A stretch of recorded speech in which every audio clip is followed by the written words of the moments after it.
Ya, Assalamualaikum teman-teman semuanya. Semoga dalam keadaan sehat selalu. Di kesempatan kali ini kita mau sharing-sharing aja.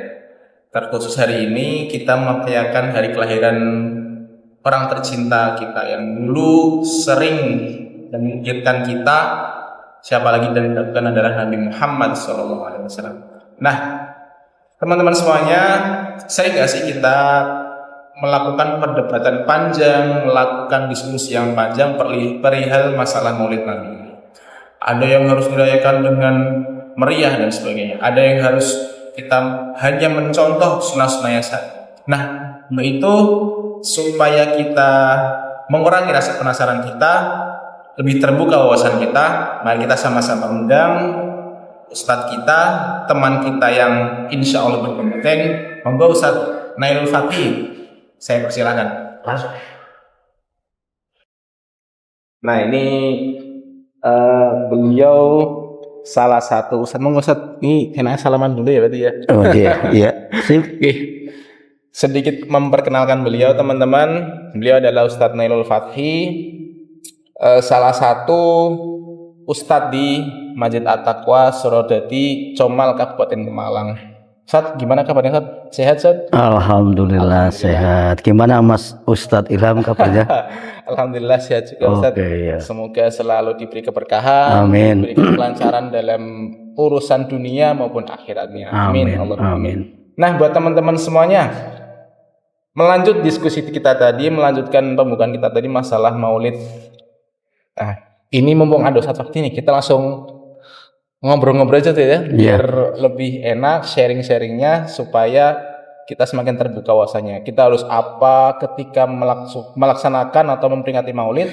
Kita harus apa untuk supaya kita tetap dijadikan salah satu umat yang dicintai Rasulullah SAW. Nah, Ustadz, saya mau nanya, kira-kira makna dari Maulid Nabi itu sendiri itu seperti apa? Monggo, mungkin bisa disampaikan. Iya, terima kasih Mas Ustadz Ilham. Alhamdulillah kami bisa bertemu dengan divisi pemuda gini. Iya, divisi pemuda sama teman-teman juga. Saya jadi semangat akhirnya ikut muda kembali. Ikut muda kembali karena biasanya yang paling semangat itu hanya pemuda ya, untuk menggelorakan semangatnya. Jadi berkaitan dengan Maulid, sebenarnya kita bedah dulu Maulid itu apa, Maulud itu apa ya. Nah, ini menarik nih, Maulid sama Maulud. Iya. Karena kalau di kita itu kan biasanya ada yang namanya Maulid, ada yang namanya juga Maulud. Kalau kita lihat dari kata Maulid itu berkaitan dengan yang namanya waktu kelahiran Nabi, itu Maulid, nggih. Jadi kalau Maulud itu biasanya berkaitan dengan sosok bayi yang lahir, itu yang namanya Maulud. Nah, dalam hal ini Maulud Nabi berarti Nabi yang kemudian dilahirkan di bulan Rabiul Awal. Berarti kapannya itu ya, Maulid itu kapan? Kalau Maulud itu sosok bayi yang lahir.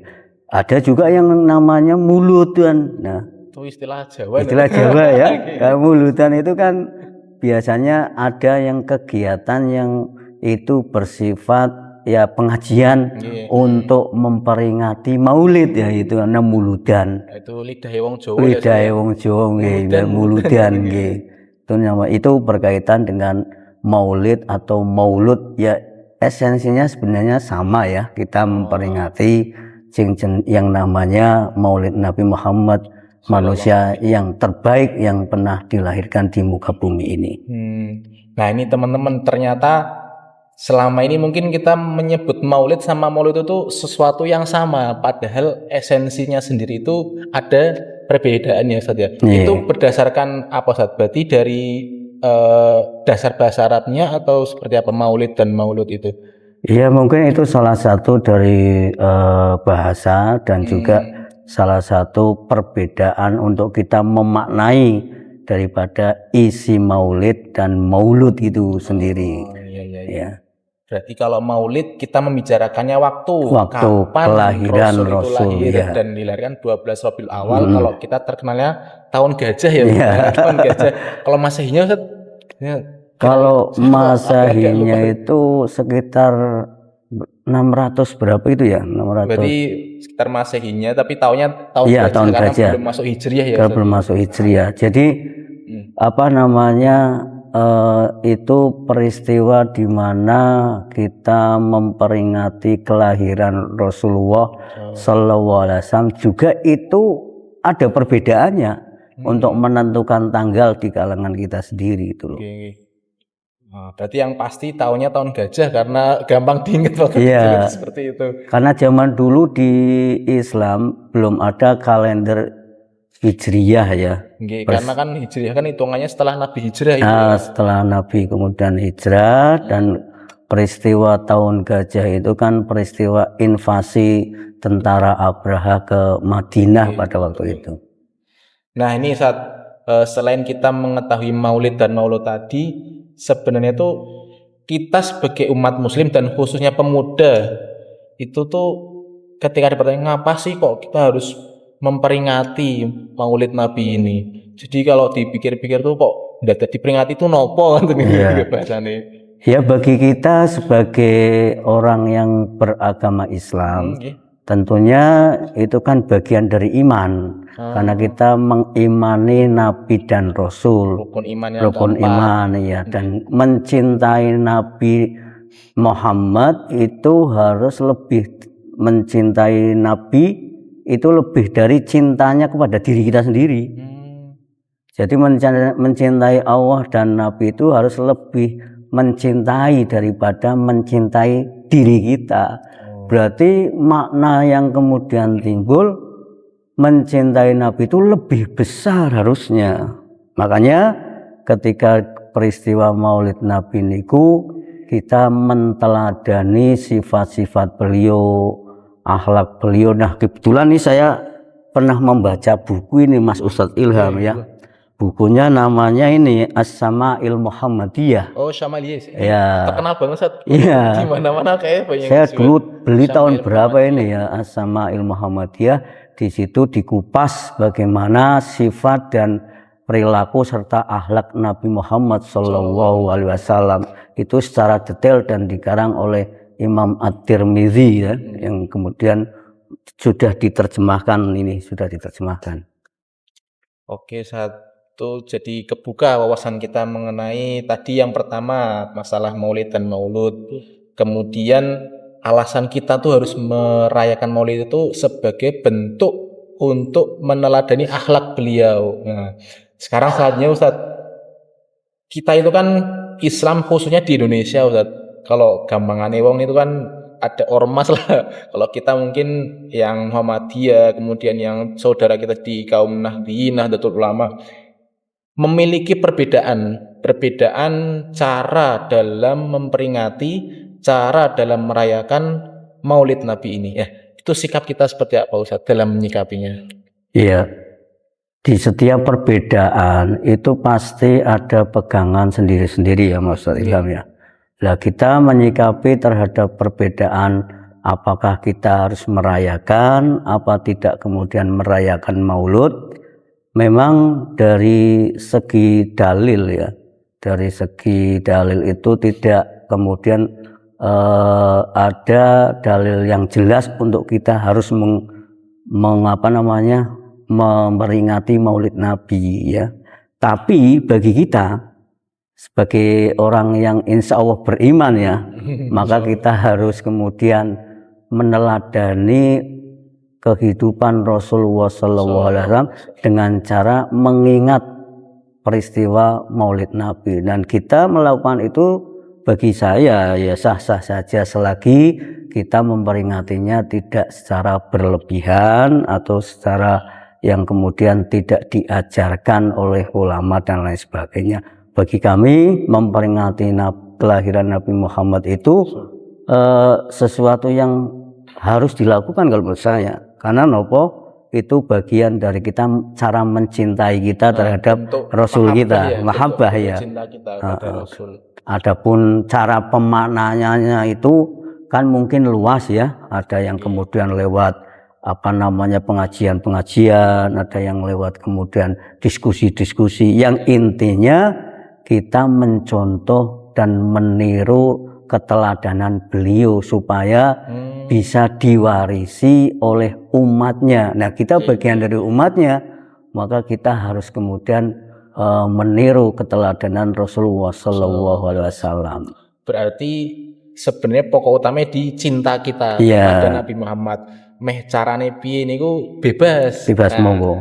Mau ikut yang misalkan perayaan dengan maulid dan silahkan, mau misalkan pengajian dengan isinya mengimani, bahkan kita bisa mencintai dengan penyampaian ustadz-ustadz dalam menyampaikan akhlaknya Rasul, sifatnya Rasul, silahkan. Jadi semua asalkan tujuannya untuk mencintai Nabi Muhammad itu sah ya Ustaz ya? Iya, kalau menurut saya tidak masalah. Tidak masalah. Ya. Baik Ustaz, kemudian sebenarnya itu adanya sejarah perayaan ini. Jadi kan kita kan seringkali pasti ada hari itu ditentukan ada sejarahnya. Yeah. Nah, sejarahnya sendiri sebelum ada saudara-saudara kita yang merayakan maulid secara misalkan ada yang maulid dan sebagainya, itu sejarah awalnya itu seperti apa Ustaz? Yeah. Memang kalau kita cermati secara sejarah ya, ada pertama kali diadakan maulid Nabi Muhammad SAW itu dari, kalau kita lihat dari sahabat mungkin tidak melakukan ya, kita tahu ya, mungkin tabi'in juga mungkin tidak melakukan, dan ini pertama kali dilaksanakan oleh kalau tidak salah dinasti Fatimiyah. Jadi ada yang mengatakan ini berasal dari Irak ya, Sultan Muzaffar al-Kaukabari ya, yang kemudian itu dilakukan di kota Irbil. Irbil itu masuk wilayah Irak dan itu dilakukan dinasti Fatimiyah. Ada juga yang mengatakan Mas Ustadz Ilham itu dinasti Fatimiyah yang berasal dari Mesir itu loh. Jadi setiap sejarah memang terkadang ada unsur beda pendapatnya, awal mula kejadiannya itu dicetuskan oleh siapa. Tapi sempat saya baca itu yang pertama kali melakukan adalah Sultan Muzaffar al-Kaukabari. Oh, ini saya baru tahu, jadi semakin terbuka nih wawasan saya mengenai sejarah pertamanya, kenapa ada tradisi atau kegiatan dalam memperingati maulid ini. Jadi memang ketika zaman dinasti Fatimiyah itu ada salah satu mungkin yang menggelar kegiatan dalam memperingati maulid, akhirnya jadi turun-temurun ke bawahnya. Tapi ini saat saya pernah mendengar dalil dalam memperingati maulid itu sebenarnya kisahnya Abu Lahab, jenengan ngerti. Jadi Abu Lahab itu kan ketika Nabi mau lahir itu beliau senangnya minta ampun saking cintanya sama ponakan. Tapi ya memang dasar sifat Abu Lahab ini yang kurang bisa ditiru.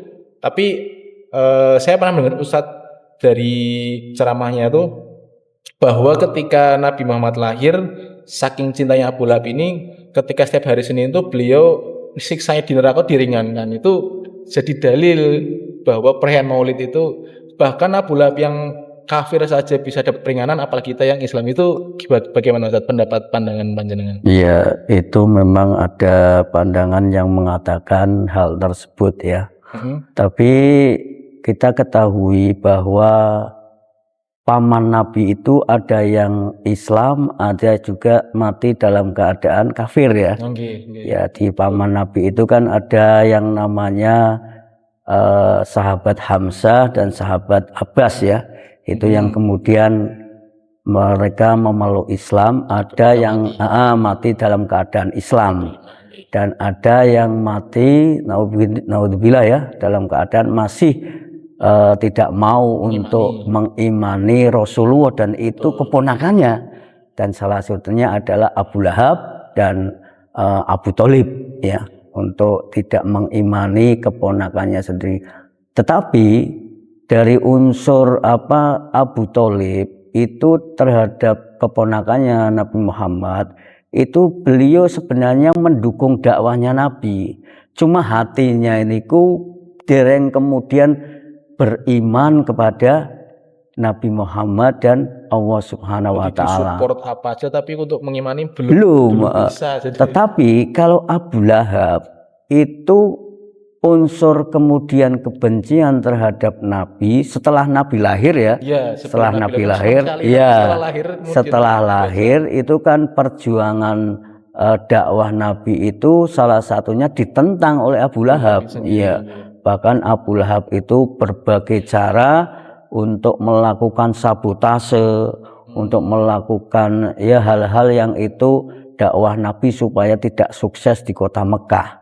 Nah, adapun dalil yang mengatakan apa yang tadi Jadi, Mas Ustadz Ilham tadi katakan, alam ya, artinya saya paham itu dari kan itu, jadi ada saya sebuah menyampaikan. perbedaan. Kalau kemudian itu menjadi wacana, monggo-monggo saja.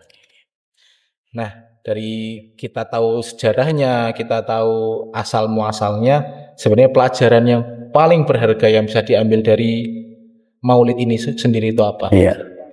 Pelajaran yang perlu kita petik dari Maulid Nabi Muhammad SAW, kita yang mengaku sebagai umat Nabi seharusnya meneladani, meniru, mencontoh, bahkan mentaati perilaku Nabi Muhammad SAW di dalam kehidupannya, Mas Ilham. Jadi kehidupannya niku diusahakan sesuai apa yang kemudian telah dikerjakan oleh Rasulullah Sallallahu Alaihi Wasallam. Karena sunnah Nabi niku kan boten namung tunggal ya. Betul. Sunnah Nabi niku ribuan, iya. Kita mengerjakan berapa ratus saja tak kira belum, Mas Ilham. Belum mencapai. Ya belum mencapai, bahkan 100 itu kadang kita juga masih ragu apakah saya sudah sesuai. Iya. Apakah sesuai dengan perilaku Nabi, apakah sesuai dengan sifat yang pernah diajarkan Nabi dan lain sebagainya. Terkadang kita mengaku benar sendiri, Mas Ilham, terkadang. Nah, itu mengaku benar sendiri ya. Bahkan terkadang menyalahkan orang lain. Bahkan terkadang orang lain itu benar membenarkan kita tidak mau. Yang itu hanya kita membenarkan diri sendiri dan menganggap diri kita paling benar. Kadang malah jadi muncul sombong dari situ. Nah, itu jadi muncul dari situ. Paling benar, rasa yang lain itu bukan. Iya. Nah, sebagai tadi kan sikap, perilaku, kemudian kegiatan Nabi Muhammad SAW. Jadi mungkin saya bisa spill lah contoh sikap perilaku yang mencerminkan. Jadi biar kita sebagai pemuda itu khususnya bisa mencontoh yang gampang dilaksanakan. Ya, kalau kita meniru atau mencerminkan Nabi Muhammad SAW itu sebagai sosok panutan, sosok suri toladan, Al-Quran sudah kemudian melukiskan bahwa wa innaka la'ala khuluqin azim ya. Al-Qalam ayat 4 itu ya, bahwa sesungguhnya engkau ya Muhammad berada di dalam atas akhlak yang paling tinggi. Jadi akhlak yang paling baik itu kita merujuk kepada akhlaknya Nabi. Manusia satu-satunya yang mempunyai akhlak yang paling bagus, bahkan sempurna di dalam kehidupannya, itu adalah akhlak Nabi kita Muhammad Sallallahu Alaihi Wasallam di dalam perilaku kehidupannya. Jadi awake dhewe niku sakjane ya meniru Nabi dari mulai bangun tidur sampai kemudian tidur lagi. Itu sakjane sudah dicontohkan oleh Rasul. Tapi berapa persen yang kemudian sudah kita lakukan? Saya kira belum 50% Mas Ilham kayaknya ya. Karena kita masih terlalu menggunakan metode kita sendiri gitu terkadang, tidak menggunakan metode ala Rasulullah.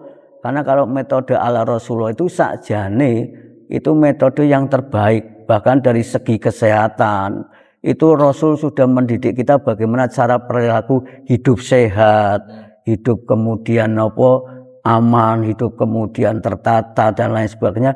Itu semua ada dalam diri Rasulullah. Tinggal bagaimana kita mau memetik itu apa tidak itu. Terkadang kita kemudian sak penake awake dhewe. Iya, termasuk mungkin diri kita semua mungkin ya, diri kita. Manusia biasa. Iya, manusia biasa yang kemudian terkadang malah mencontoh yang itu bukan dari kalangan Rasul kita Nabi Muhammad Shallallahu Alaihi Wasallam itu. Nah, itu kan sebagai apa ya? Contoh sikap yang harus diteladani dari Nabi Muhammad. Jadi misalkan bangun tidur, doa setelah tidur kita ucapkan, kemudian masuk kamar mandi, sikat gigi, semua sunah-sunah dalam harian itu, misalkan pakai baju, pakai diri dari kanan, pakai sendal dari kanan, kan sunah-sunah juga. Iya, terkadang kalau kita gugup kita tidak memperhatikan itu. Apalagi kita mau sholat di masjid, kita kemudian ketinggalan rakaat atau kita mengejar imam yang kemudian mau rakaat awal pertama ya, kita kedabikan kayak bahasa Jawa itu napa nggih? Kemprungsung. Bahkan terkadang kita mau lari sendal iki sing dicopot kanan dulu apa kiri dulu, dan kemudian terkadang kita ya dengan sikap tergesa-gesa. Kalau kita mencontoh Nabi niku kalau kemudian mau ibadah niki Nabi ya, Nabi yang sudah dijamin masuk surga Mas Ustadz Ilham ya, tapi ibadahnya luar biasa. Ya, tapi bagi kita yang belum ada jaminan masuk surga, tapi ibadahnya masih ya kita tahu sendirilah, masih lalu lating dan seperti itu. Saya jadi merasa tersindir.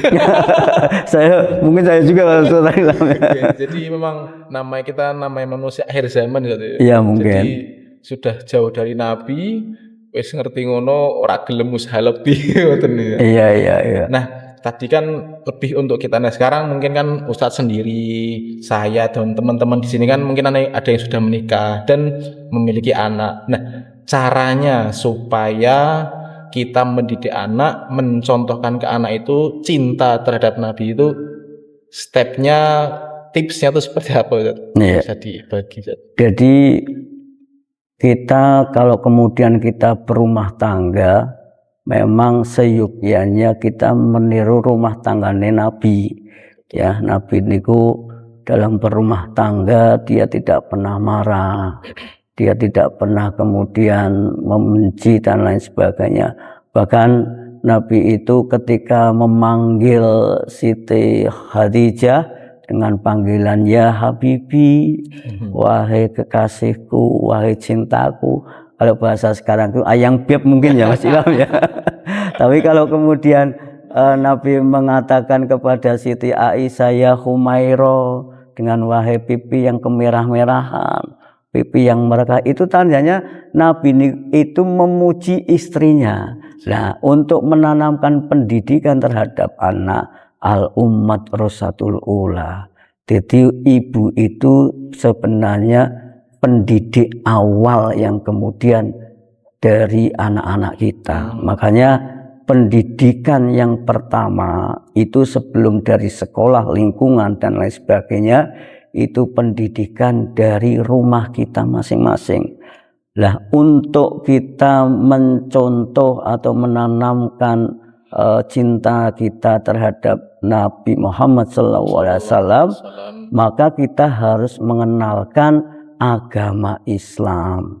Kita harus mengenalkan Nabi kita, sejarah-sejarah Nabi Muhammad. Kemudian ya sedikit kemudian sedikit banyak kita mengenal ya kisah sang Rasul itu ya, kisah sang Rasul dan lain sebagainya. Artinya penanaman sejak dini itu yang kemudian justru lebih bermakna Mas Ilham.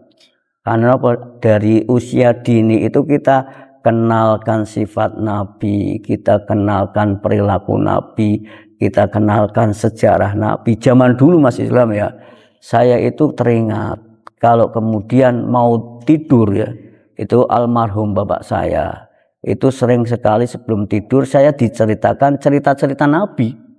Iya, jadi sebelum tidur itu diceritakan cerita-cerita Nabi Sulaiman, Nabi Musa, Nabi Muhammad dan lain sebagainya. Itu sebagai pengantar tidur. Jadi sebelum kita hanya bangun, itu mindset kita Tertanam. sudah tertanam. Akhirnya oh ini sejarah Nabi. Tapi kalau zaman sekarang itu kok kelihatannya susah. Kita mau menceritakan cerita-cerita Nabi terhadap anak-anak kita, jarene wis kuno Mas Ilham. Malah sing terkenal kancil nyolong timun. Iya, makanya kita mengenalkan konsep agama itu sebenarnya dari awal, dari usia dini, artinya untuk menguatkan posisi iman anak-anak kita tanamkan dari dini, dari awal. Karena kalau kemudian kita menanamkan anak itu sudah dewasa, itu sudah terkontaminasi pikirannya. Untuk memasukkan pendidikan Islam dan lain sebagainya lebih baik ya dari awal ya. Apalagi kita menanamkan cinta kita kepada Nabi Muhammad SAW. Kita ajarkan hadis-hadis yang ringan terhadap anak-anak kita. Kita ajarkan kepada kita untuk mencintai hadis Rasulullah SAW. Katanya memang mengajari anak ketika kecil itu seperti menulis di atas batu. Ya. Ketika mengajari anak sudah dewasa seperti menulis di atas kertas. Ketika di atas batu emang abot, tapi ketika itu sudah jadi akan tertanam lebih awet lebih lama. Iya. Tapi ketika di atas air ketone gampang tapi gampang hilang. Jadi itu sebagai peribahasa gimana kita mengajari anak itu memang dari kecil, dan salah satunya maulid ini sebagai wasilah, sebagai sarana, sebagai perantara kita sebagai orang tua yang mungkin sudah mempunyai anak, mengenalkan ke anak-anak kita, mengenalkan ke keturunan kita dalam bentuk kecintaan kepada Nabi Muhammad SAW. Nah, jadi semuanya itu kan lebih ke sifat, akhlak, kemudian kesehariannya Nabi Muhammad sebagai bentuk yang wajib dan harus kita teladani. Yeah. Nah, itu tadi kan lebih ke perilaku untuk individu, untuk kegiatan kita. Nah, Maulid Nabi sendiri bagaimana sih pandangannya supaya dalam bersosialisasi, berukhuwah Islamiyah itu semakin memperkuat ukhuwah Islamiyah. Jadi dengan adanya Maulid ini, ukhuwah kita sebagai seorang muslim itu semakin erat. Itu tipsnya mungkin bisa seperti apa? Ya, kita mencoba untuk menanamkan semangat ya, semangat kepada anak-anak muda, remaja dan lain sebagainya, agar kita mencintai Nabi, meneladani Nabi, mengidolakan Nabi. Jangan sampai idola kita itu kepada orang-orang selain Nabi. Jadi apalagi tren zaman sekarang Mas Ilham ya, idolanya anak-anak muda itu kan ke Korea-Koreanan ya, K-pop dan lain sebagainya. Dan itu kalau kemudian tidak dibarengi atau kita kemudian tidak memberikan pemikiran terhadap anak-anak muda kita, menanamkan untuk cinta kepada Nabi dan Rasul kita, maka kecintaannya itu terhadap sekulerisme, budaya-budaya seperti itu hanya lebih kemudian tercemar, lebih tinggi dan lain sebagainya. Maka tidak ada salahnya jika kemudian anak-anak muda, remaja membuat kegiatan yang itu di dalamnya untuk mencintai Nabi dan Rasul. Nah, temanya ya bebas, masalah pemuda itu kan lebih bervariatif, tapi intinya kita kemudian bisa mencintai Nabi kita lebih dari mencintai diri kita sendiri.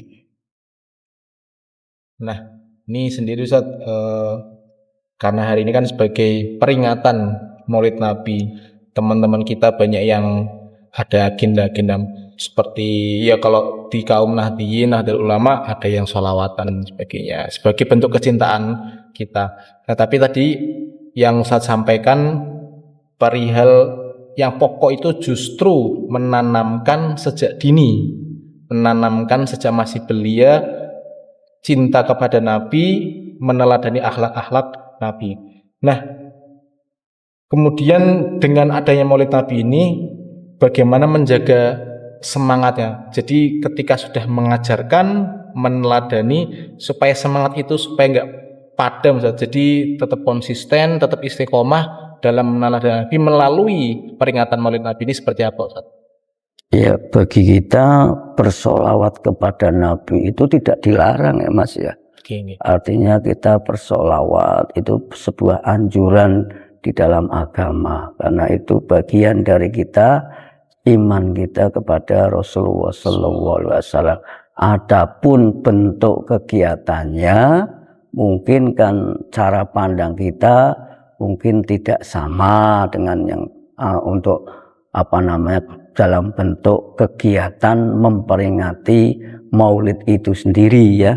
Ada yang bersifat atau kegiatannya itu bentuk pengajian ya, intinya kalau itu tidak berlebihan dan kemudian tidak menimbulkan sesuatu yang niku ada unsur mudaratnya, bagi kami tidak ada masalah. Artinya itu kita sama-sama mencintai Nabi dan Rasul, tinggal bagaimana kegiatan itu dalam bentuk yang segi positif ya.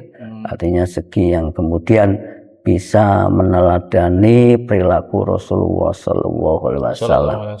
Berarti untuk menjaga semangat, adakan kegiatan yang positif dalam memperingati Nabi, dalam memperingati Maulid dan Maulid Nabi ini, supaya dengan adanya kegiatan itu semangat itu jadi terjaga ya kali ya. Iya. Jadi istiqomah, konsisten dan seterusnya. Jadi untuk mencintai Nabi itu tidak hanya sekedar dalam bentuk ritual-ritual ataupun pengajian, tapi bentuk aksi nyata yang kemudian itu dilakukan dalam bentuk kehidupan kita saja ya.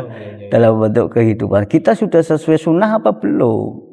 Jangan-jangan apa yang kemudian kita lakukan itu belum sesuai dengan apa yang dituntunkan oleh Rasulullah. Jadi pola ibadah kita, pola hidup kita, pola kemudian bermasyarakat kita sudah sesuai apa yang kemudian dicontohkan Rasul. Jadi Rasul itu walaupun dia seorang pemimpin, jadi dia itu sangat memuliakan umatnya. Bahkan Rasul sering menjenguk orang sakit, Rasul sering bergaul terhadap orang-orang miskin. Bahkan dia posisinya sebagai nabi dan pemimpin negara.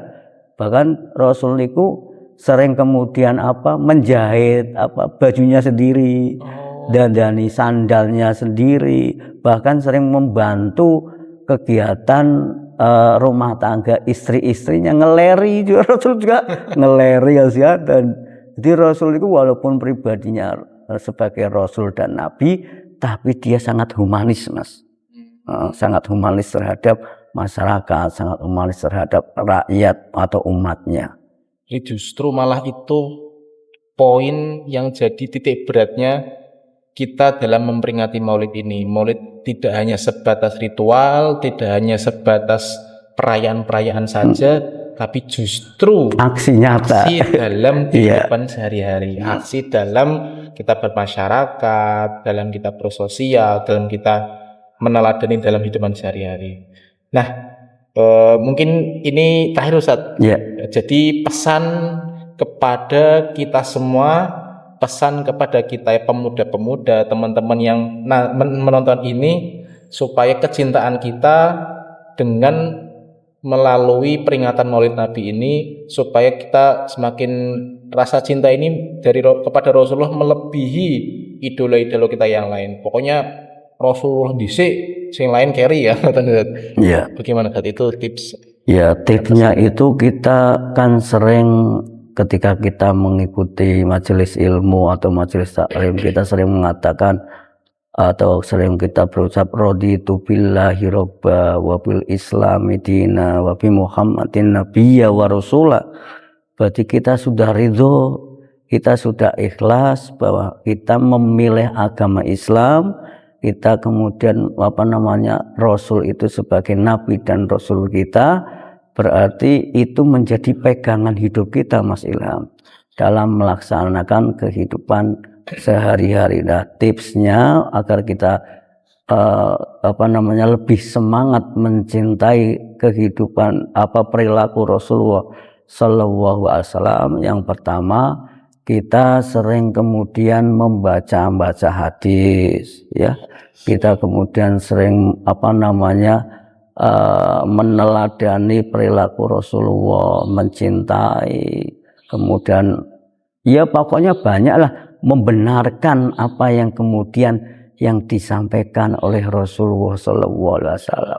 Terkadang ada juga yang kemudian perkataan, perbuatan Rasul itu tidak selamanya bisa diterima oleh orang yang katanya mengikuti mengikuti sunnah beliau. Wah, kok kayaknya terlalu berat bagi saya misalnya. Kok terlalu kemudian sulit bagi saya tinggalkan. Jadi kita kemudian terhadap sunnah Nabi ini jangan memilih dan memilah Sesuai apa nafsu yang kita kemudian itu ya, malah sesuai nafsu kita terkadang ya. Iya, akhirnya kita memilih yang penaknya saja Mas Ilham. Yang kemudian sukar, yang kemudian sulit, orang tak kerja itu yang kemudian justru. Maka tips kita agar kita semangat, ya kita kemudian yaitu tadi, kita sering mengunjungi majelis-majelis ilmu. Pokoknya kita sering kemudian membaca buku agama, suri teladan Nabi dan lain sebagainya. Dan kemudian sekali lagi itu perlu aksi nyata, ya. Jangan kemudian kita hanya berteori saja, karena kita itu kalau berteori itu pintar misalnya terkadang ya, tapi untuk melakukannya, untuk prakteknya itu terkadang sulit Mas Ilham. Dan mungkin itu dialami oleh kita semua gitu. Iya mungkin itu. Itu jadi untuk teman-teman nanti yang menonton ini, bahwa di peringatan bulan Maulid ini kita memang dianjurkan, ditekankan untuk terus meneladani dari aksi atau meneladani sifat Nabi Muhammad SAW. Dan dari titik beratnya yang Ustaz Nailul Fatih sampaikan, aksi. Jadi orang mau omon-omon gitu. Iya, omon-omon kalau bahasa sekarang ya. Betul. Gak cuma omong-omong doang, tapi apa yang bisa kita kerjakan. Misalkan kita punya uang sedikit, sisihkan untuk orang yang kurang mampu. Misalkan kita pas bangun tidur, dari mulai bangun sampai tidur lagi, semua sunah-sunahnya ketika masuk kamar mandi pakai kaki kiri, kemudian pakai sendal mulai dari kanan, masuk masjid pakai kaki kanan, semua itu hal-hal kecil tapi itu sunnah ya Ustaz ya? Iya. Nah itu mungkin yang bisa kita lakukan. Mungkin ada kata-kata Ustaz, jadi motivasi atau pesan terakhir ya, ini terakhir. Kalau tadi kan supaya kita istiqomah, nah ini kata-kata yang bisa kita pegang supaya cinta kita kepada Nabi Muhammad itu semakin meningkat lagi. Iya. Kata-kata terakhir mungkin sekalian sebagai penutup Ustaz. Oh iya. Ya, jadi cinta kita terhadap Rasulullah SAW itu harus kemudian tidak hanya di bibir saja, tapi kita melakukannya secara ikhlas, secara nyata, dan itu sesuai apa yang dituntunkan oleh Rasulullah. Jadi ibadah kita sesuai dengan apa yang dicontohkan, perilaku hidup kita sesuai apa yang dicontohkan. Makanya kalau kita belajar itu memang kita harus kemudian belajar itu kan tidak selamanya dengan guru ya, selamanya dengan ustadz dan lain sebagainya, tapi dari buku ya. Dari buku kita sering membaca, sering menelaah dan lain sebagainya. Insya Allah kita akan ada penambahan hasanah ilmu untuk kemudian kita bisa menerapkan nilai-nilai luhur yang pernah diajarkan oleh Rasulullah SAW. Dan intinya kita masih berusaha Mas Ilham ya. Jadi kita belum sepenuhnya kayaknya untuk melakukan itu semua yang dicontohkan oleh Rasulullah. Tapi intinya kita berusaha semaksimal mungkin apa yang kemudian telah dicontohkan oleh Rasulullah SAW. Karena emang wahyu pertama Iqra. Ya. Nah, jadi ketika Nabi diwahyukan, berikan wahyu pertama kali, bacalah. Itu adalah perintah supaya kita membaca, meneladani lewat mungkin buku-buku dan sebagainya. Dan membaca itu tidak hanya dari buku, tapi dari ustadz, kita membaca dari kejadian alam juga kita membaca. Semua kita bisa baca dalam untuk belajar. Mungkin itu teman-teman. Terima kasih ya Ustaz Ya, Nail. terima kasih ya. Semoga yang menonton bisa mendapatkan manfaatnya dan yang Ustaz Fatih sampaikan bisa menjadi mauidhah hasanah, bisa menjadi bekal agar kita semakin mencintai Rasul, semakin cinta kita kepada Rasul melebihi idola-idola kita yang lainnya. Ya, terakhir Mas Ilham ya. Ada terakhir lagi. Barangkali apa yang saya sampaikan ada kesalahan, ada kekurangan, saya mohon maaf Mas Ilham ya, karena saya juga manusia biasa ya Mas Ilham. Ya, tidak luput dari kesalahan dan kekurangan. Mohon maaf sekali lagi. Mungkin itu sekali lagi Ustaz Fatih, terima kasih atas waktunya, terima kasih sudah berkesempatan untuk hadir. Semoga yang panjenengan yang Ustaz Fatih sharekan kepada kita menjadi manfaat dan menjadi pemberat timbangan amal beliau di akhirat nanti. Sekian sekali lagi Ustaz. Tersuwun. Assalamualaikum warahmatullahi wabarakatuh.